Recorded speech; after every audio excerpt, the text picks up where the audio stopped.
When Sigma announced the BF earlier this year, the photography world paused.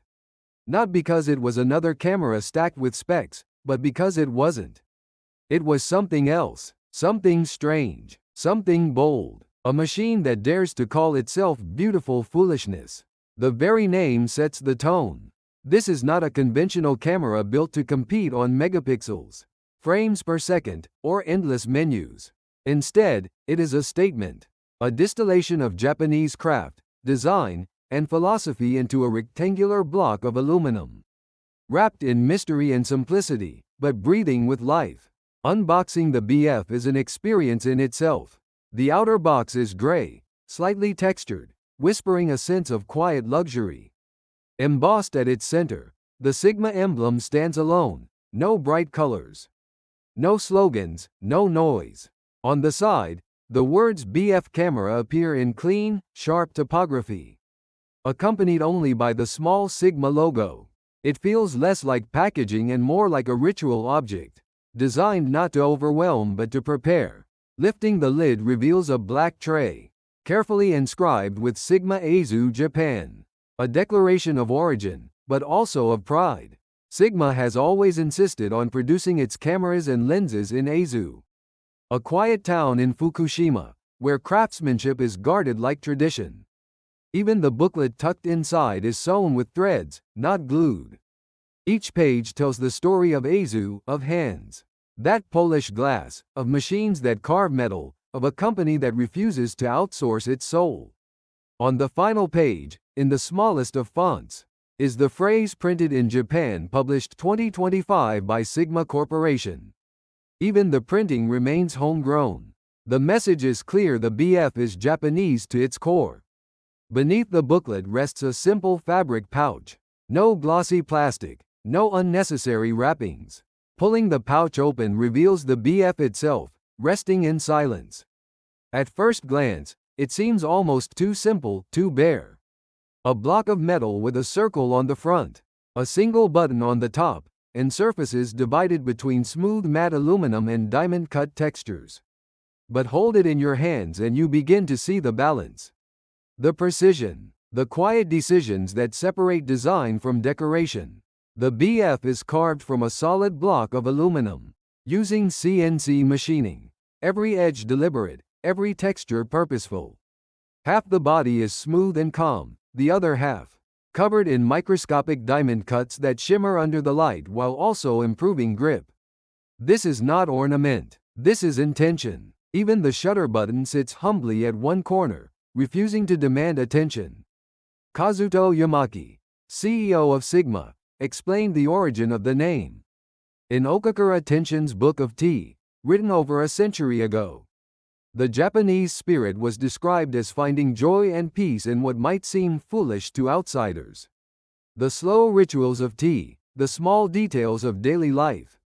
That is beautiful foolishness, and the BF camera is meant to embody that same philosophy.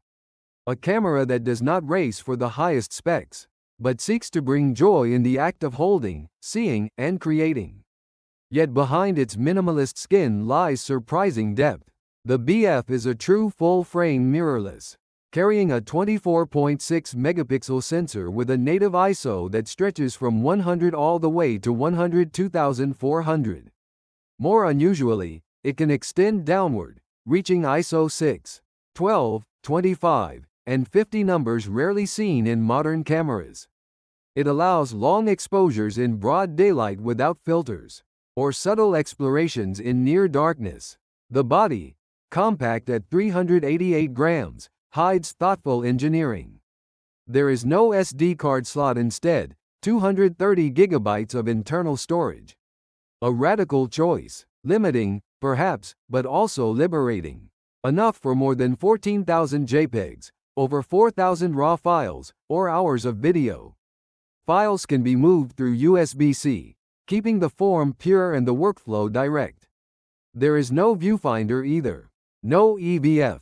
No option to add one. Only a 3.5-inch LCD, dominating the back, clean and sharp, with a simple Sigma logo below. Some will complain. Shooting under harsh sunlight without a viewfinder will be difficult. But this, too, is part of Sigma's gamble. To protect the sculptural purity of the BF, they have accepted a compromise. And perhaps, for those willing, it might encourage a different rhythm, one less about technical perfection, more about embracing imperfection. Controls are stripped to essentials. A single command dial, flanked by 3 small buttons: playback, menu, power, each milled from the same aluminum as the body. No plastic, no distraction. This dial, however, holds a surprise haptic feedback. Twist it, press it, and the camera responds with subtle vibrations, confirming each action with a tactile whisper. It is the first mirrorless to integrate such feedback into its controls, making the invisible visible through touch. The top plate is nearly barren: a shutter button, 2 microphone holes, and a discrete BF logo. The bottom holds only a rubber strip, a tripod mount, and a battery door. Even the battery itself is unique, longer and slimmer than usual, designed specifically for this machine.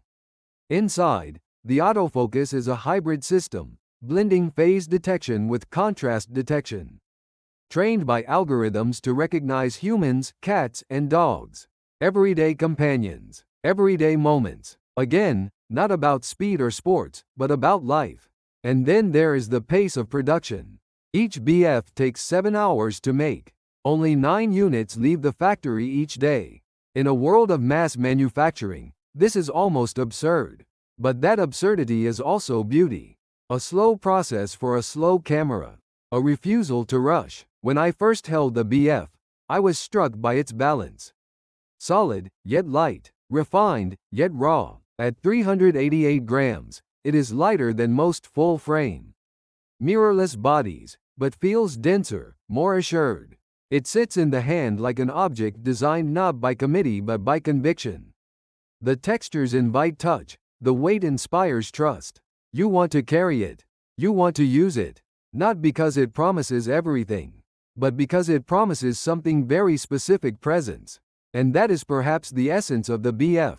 It does not try to be everything. It is not the fastest, not the most versatile, not the most practical. It is, instead, a reminder. A reminder that photography can still be about emotion, ritual, and joy. About the foolishness of carrying a heavy metal block when your phone could do the job. About the beauty of pressing a shutter that clicks with intention. Storing an image not just in memory but in experience. The unboxing ends. The booklet is closed. The pouch is set aside.